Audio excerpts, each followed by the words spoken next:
Hi, Phil Aston here from Now Spinning Magazine with another unboxing video, and a slight hesitation in my voice there because this one is really exciting for me. It's Deep Purple equals 1. The thing is, it's not here yet. I've been waiting to film this for a while, and apparently it's still 2 stops away according to my phone. So I'm hoping... Oh! Hark! Hopefully this is it. So hopefully Sue will bring me this parcel, and I'll see if it's the Deep Purple box set. Thank you. I don't think that's it. Did anything else come, Sue, by any chance? It certainly did. A much bigger parcel. Ah, now this looks more like it, does it not? So I'm going to do this in stages, strangely enough. I'm going to open this box. I'm going to show you what's in this box. I might do that from where I'm sitting now, or I might change the camera angle and have a look inside it depending on what the box is like.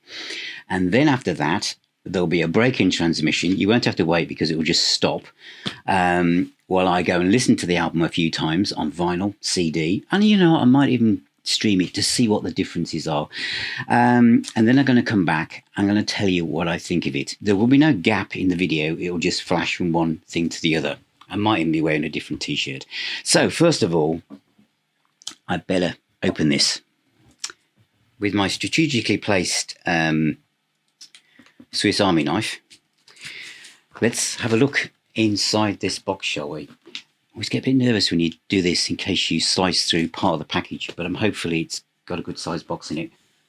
And some of you are thinking, just get on with it. There's already tons of videos out there with someone has already done this.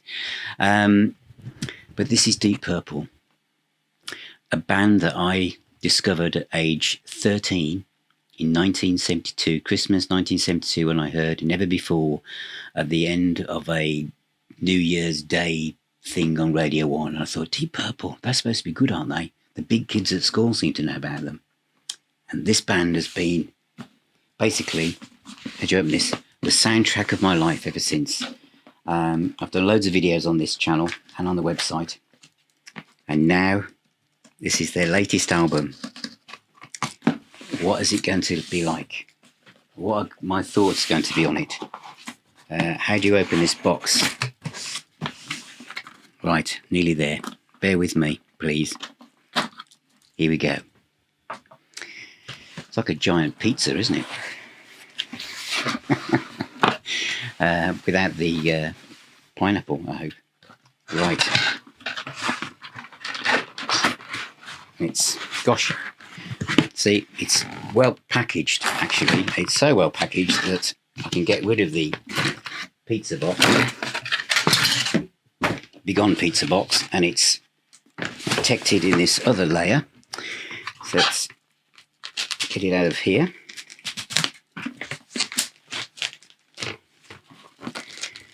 As you can see, being a moderate Deep Purple fan, I've gone for the giant box. More packaging. And here it is. Oh, wow. This is a style of presentation they've done since, was it, now what, they didn't do it, did they? They did Infinity and Whoosh, I've got. So here we go.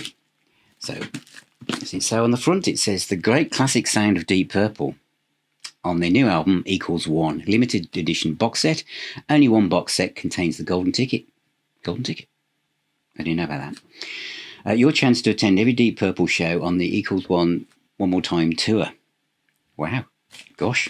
This could be an exciting video, couldn't it? Right, so let's very gently remove the stuff. I'll leave that on for now, I think.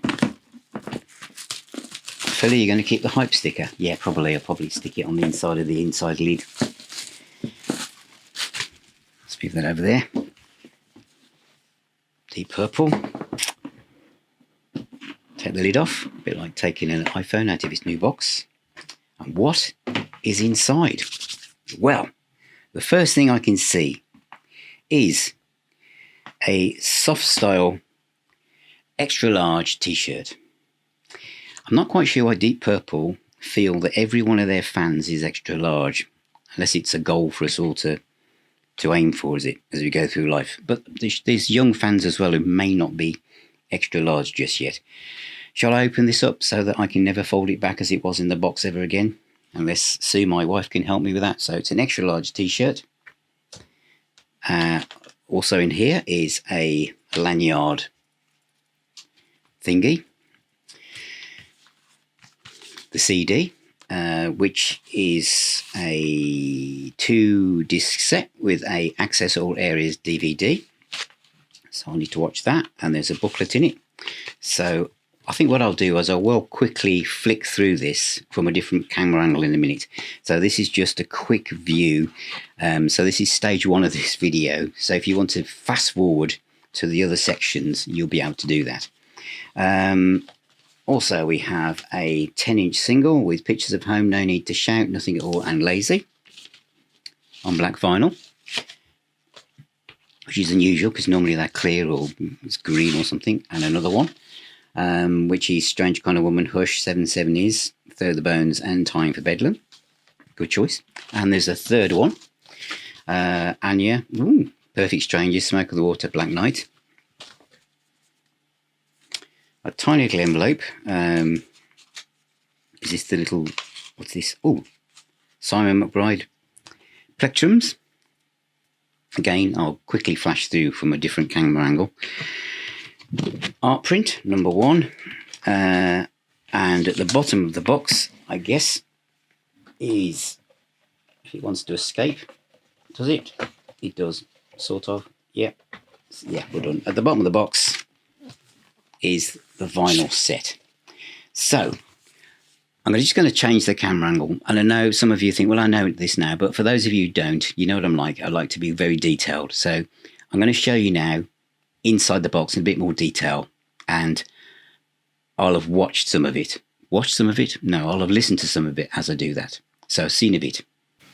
So this is a look inside the Deep Purple Equals One Deluxe box.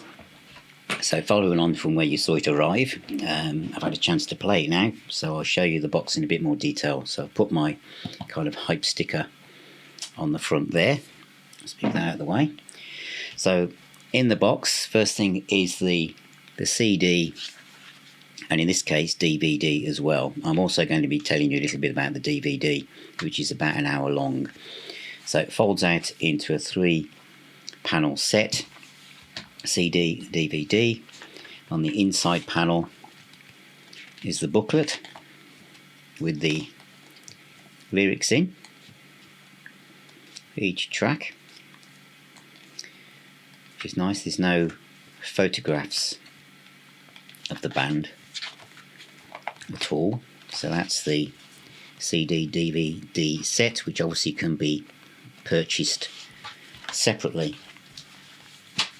And there's the calculation of how they came up with equals 1, which obviously will be difficult to stick on a t-shirt. Talking of which, the next thing in here is the extra large t-shirt with the like planetary design on the front. I'm not going to unfold that because I'll never be able to fold it up again, but as I'm not quite ready for that size yet, it'll sit in this box as it does. There's a lanyard which has the Deep Purple calculation on the side, which is mysterious, and then it says equals 1 Deep Purple.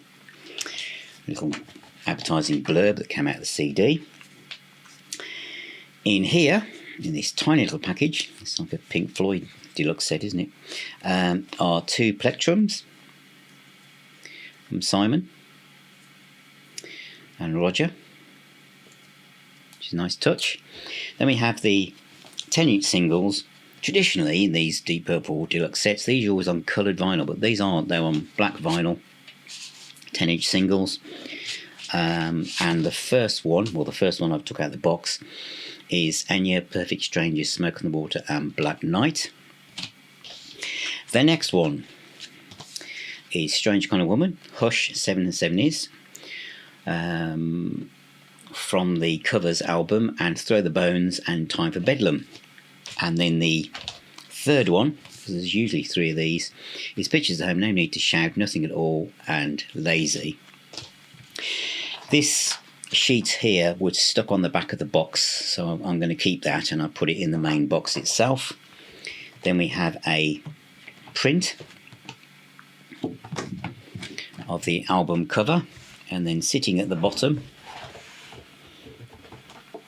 if I can extract it, I should do my best to distract it even, is the vinyl album, which is cut at 45 RPM, so that's important for you to know.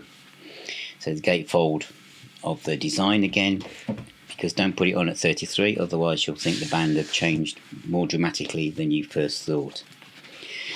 And then vinyl is black vinyl. There are other versions in different colours. And the only other thing to show you here is double album, as I said, 45 RPM, so you'll be getting up and down a bit. There is a album vinyl sized copy of the booklet with all the lyrics in, as you can see here. There are no pictures of the band of any kind, which personally, as this is Simon's first venture with the band, I wonder if he would have liked to have some kind of portraiture picture of him with these classic musicians, as he's now a member of Deep Purple. Who knows? So that is a quick look in the deluxe set for Equals One by Deep Purple. So it's here. You've seen me take it out the box and you've seen in the box, and since I did that part of the video, I've now played the album multiple times in the time frame that I've had. Probably listened to it about four or five times now, I think. And I've also dipped in and out of some of the tracks that have become my favourites already. And I was about to say I watched it, because I have watched the DVD as well, which is about an hour long. So I've got some feedback on that as well. So what are my thoughts? My first thoughts are, as soon as I'd finished playing it, I put it on repeat play straight away. And I don't do that often with anything that I buy or listen to. I'm always moving on to other things. But I enjoyed this so much. My expectations for anything to do Deep Purple are very high. I'll admit to all of you who watch me on this channel that I probably was a little bit overexcited with the Turning to Crime album, probably because of where we were in the coming out of the pandemic, and I was just so grateful that Purple would be creating something. But after Whoosh, I'll admit that Turning to Crime is not something that I play very often. Outside of that, there are just Deep Purple albums that some are better than others. There are no bad Deep Purple albums in my world.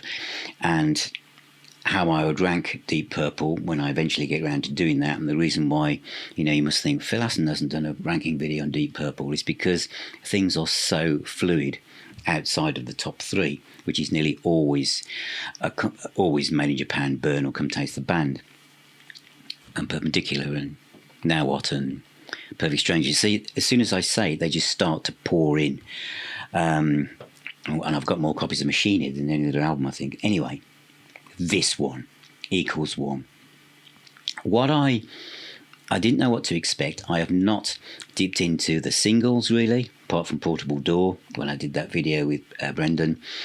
And I also have avoided kind of streaming or anything like that, although I have streamed it as well to just get a feel for how it sounds compared to the vinyl and the CD.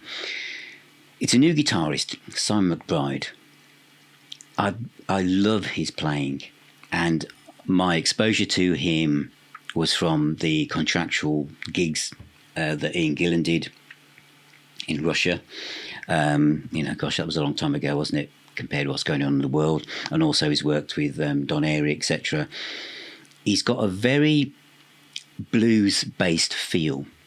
So you might think he's closer to Ritchie Blackmore than maybe Steve Morse. However, my feeling is, when listening to McBride's guitar playing is he's actually connected also to Steve Morse's style of playing. There is also some Joe Bonamassa and some Gary Moore in there. But he's an excellent guitar player. And I mention Morse because I love all lineups of Deep Purple. To me, it's just the whole flavour of the band. You know, when Nick Simper and Chris Curtis came up with the idea, and they called it Roundabout before Deep Purple, with the idea that musicians would get on and off the roundabout. In a way, Deep Purple have done that. Different members have come in and out, and it's still the essence and the spirit of Deep Purple. You know, the Hammond organ and the guitar, drums, bass, vocals, that sound is still intact. It is a journey of so much music to explore, and anybody who goes, no Blackmore, no Purple, you just cut yourself off from a whole raft of brilliant music. So let's just get that out of the way straight away. This is not a massive departure in the sound, so it pulls off from Infinite and Whoosh, etc. And Now What? It moves on in a progression from these, you know, with Steve Morse. In fact, some of the songs almost feel as if Steve Morse, maybe the ideas were coming together while Steve was still in the band. I don't know, I could be completely wrong. But they don't sound too dissimilar. But there is also a further step back into the way that some of these songs sound, especially in some of the kind of interconnecting riffs that took me back to In Rock. Okay, so I'm not going to go into analytical detail with these tracks because I still need to kind of really immerse myself in them, but I've got a feel enough to give you an overview for those of you who haven't got it yet, or have got it and you just want to listen to someone wax lyrical about it. And I'll talk about CD and vinyl as well. The first track is Show Me. Great guitar intro, descending riff, great vocal. It's Deep Purple. It's a modern feel. If someone's saying, well, it's, you know, are you comparing this to In Rock because you held up In Rock?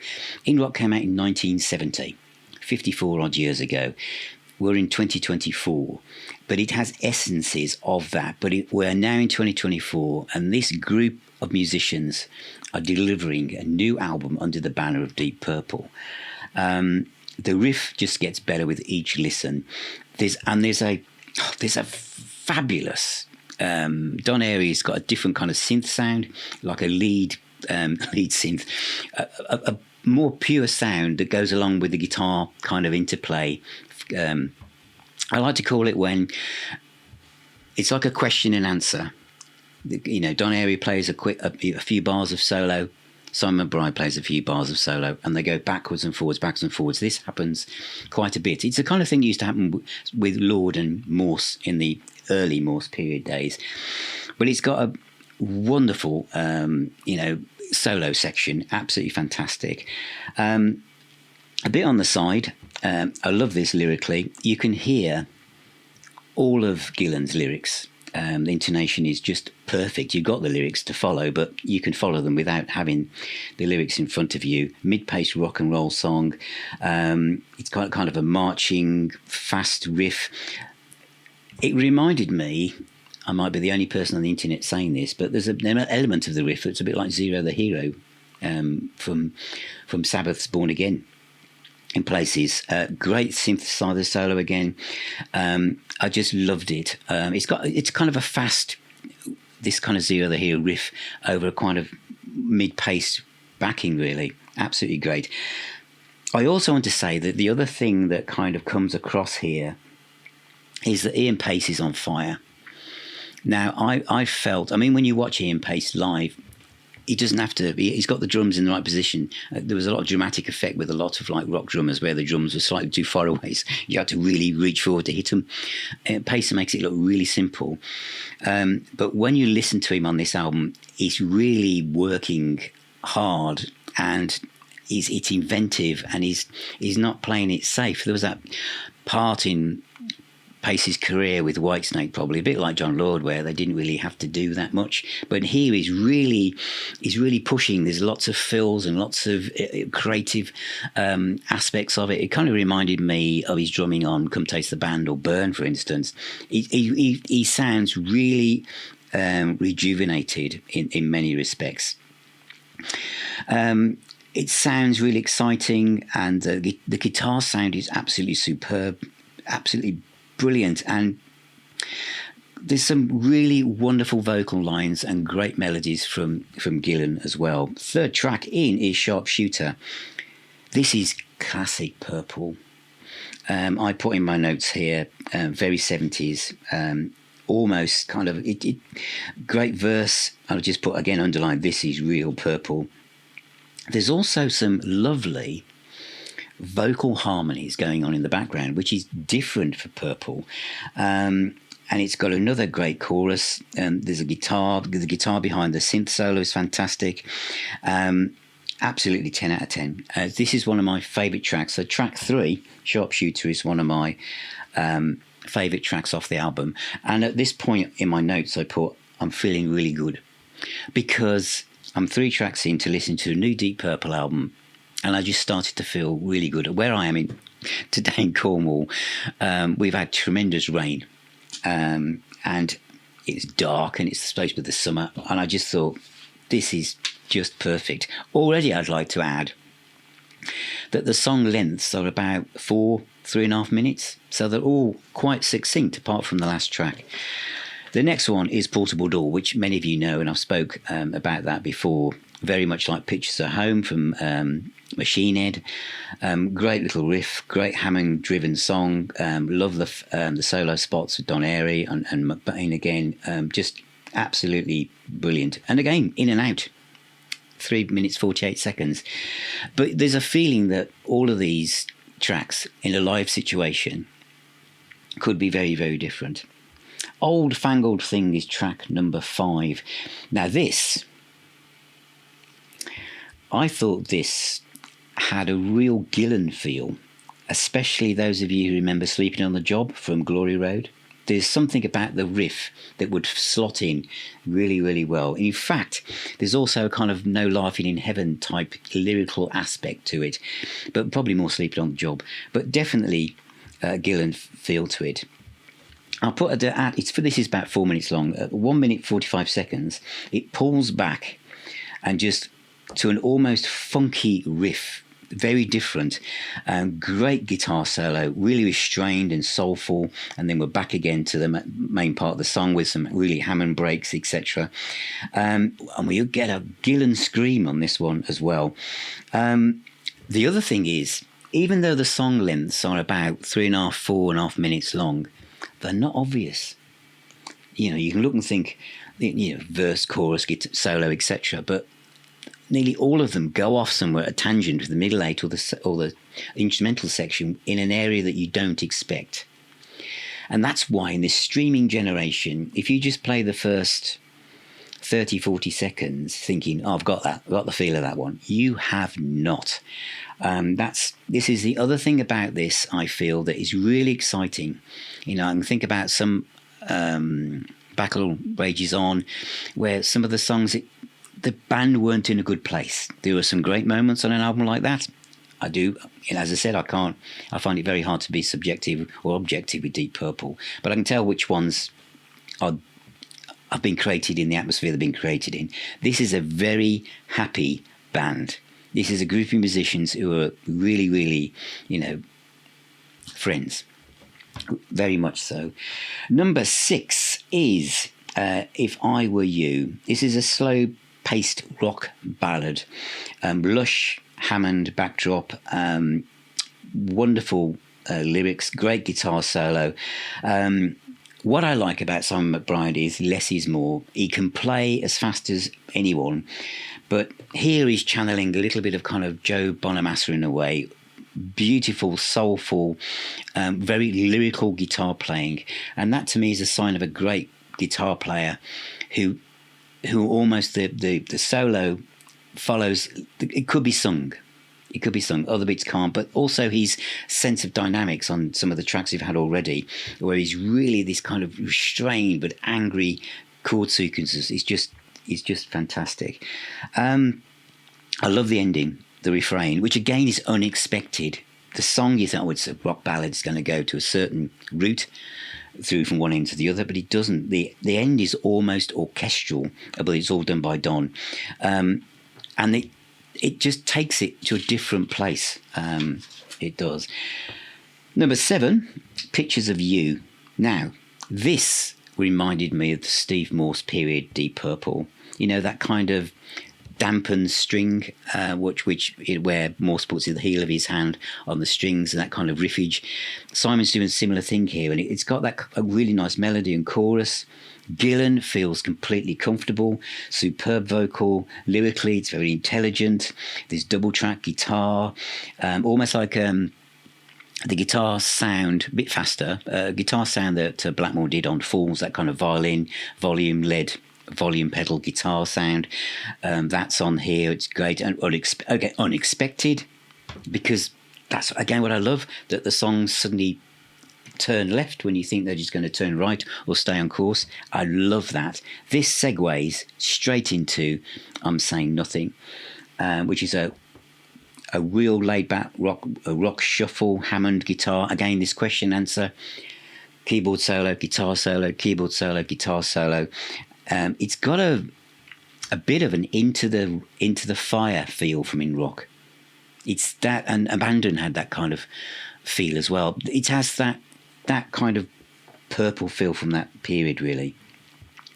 The next one is Lazy Sod. This is a shuffle. This is a boogie. This is, great riff. Closest relative might be Lazy. The riff you feel that you've heard before, but you can't quite work out where you've heard it before. So this will be the one that dominates it, because you'll always think, that reminds me of something. And then you go, oh yeah, it reminds me of Lazy Sod by Deep Purple. Live, this is going to be tremendous. This is one of those songs which will give them so much room to stretch out. I'm sure Gillan will go off and have a cup of tea at this stage and leave the band to just look at each other and just guide themselves through an explosion of improvisation, I imagine. Superb. It's got a Demon's Eye. Yes, it's a bit like Demon's Eye. That's a good way of putting it. There's a change of pace in it, again. So it goes in a direction you'd least expect. It could just go on and on. Now, the next one, which is track 10, is called Now You're Talking. And Now You're Talking. This track, in a way, should have opened the album. Not that the way the album starts with Show Me is a problem, but this is an opening song. This is an opening song of a concert. This is one of the best things they've done in years. This is a fast rock song. It's only 4 minutes long. Again, we've got a Gillan scream. We've got a kind of strong instrumental section. It's what did I put here? The instrumental section here links into that classic Purple kind of highway star burn type arpeggios and kind of triplets that you'd have Blackmore and Lord interweaving with. This is McBride and Airy, and it sounds stunning. One of the guitar solos is just pure rock and roll, but it just ticks every box for me. It just ticks every box for me as a rock fan, as a Deep Purple fan. There's even an Eastern scale feel to the keyboard. And what was that track on Fireball? It was one of the outtakes. Was it called Slow Train? Slow Train off Fireball was one of the extra tracks off the anniversary edition.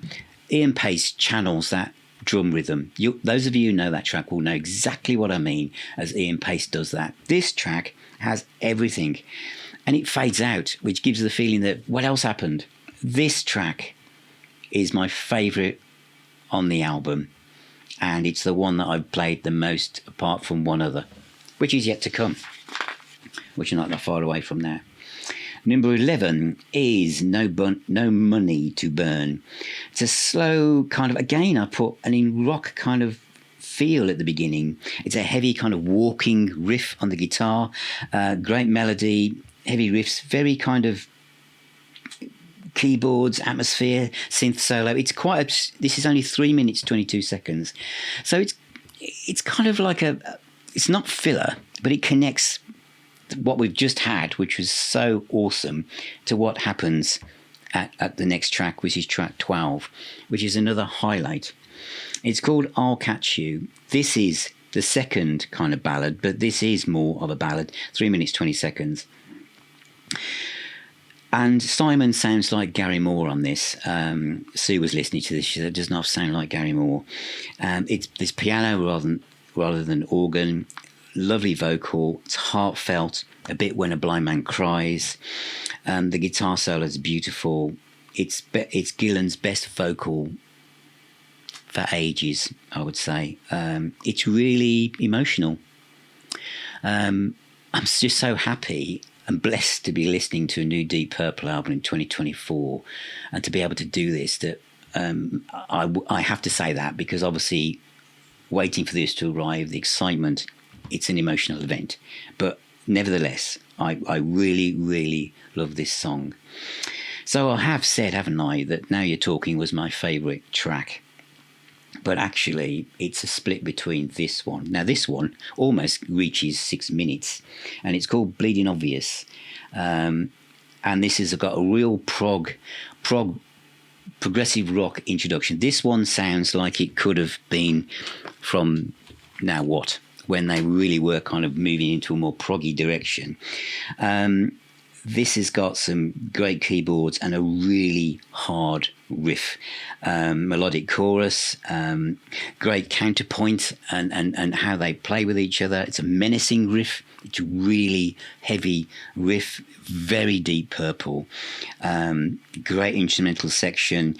There's an Eastern feel again, which gives it that kind of Blackmore-esque bit. That was some of the scales he kind of used.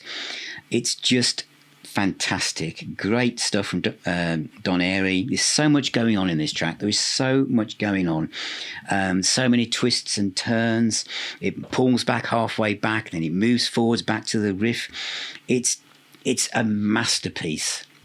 The other thing I think that brings me to this kind of connection to albums like In Rock is one of the things that Deep Purple always did, especially during that period through Machine Head and Who Do We Think We Are and everything, was the interconnecting riffs. So you've got the main body of the verse riff, and then there'd be a, to get to the next part of the song, it was Bloodsucker and that kind of thing. This album has got these interconnecting riffs, which is what took me to feel that this is a very Deep Purple sounding album. Absolutely great stuff. The DVD is 60 minutes long, and it's worth it. It's worth watching, and it's worth being part of the set. Get that. If you can't buy the big box, get the CD DVD set. There's a very heartfelt tribute to Steve Morse at the beginning of the DVD, with lots of footage of Steve Morse, how he helped the band, the difference he made, where he took the band to where they are now, and how Simon came in, and why Steve had to go. I think that is wonderful in building that bridge from the past to the present to the future.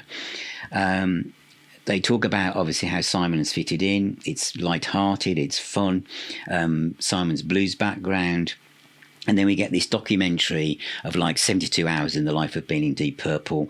It's amazing watching the crew set up a gig, because it makes you realise why young bands just can't, why it's so hard. I mean, it must cost so much money to put on a gig like you see in this DVD.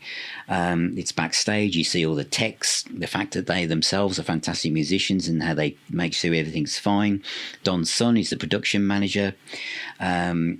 Preparing for stage, you see them kind of jamming on stage, doing a few jazz numbers and stuff. There's also an old fangled thing where they're working through it before it becomes the finished track. Then you've got Nothing at All, Blind Man, Highway Star, Lazy, Enya, Smoke, just snippets, but a feel as they go through the you see them, how they chill out before the gig, etc., the hotels.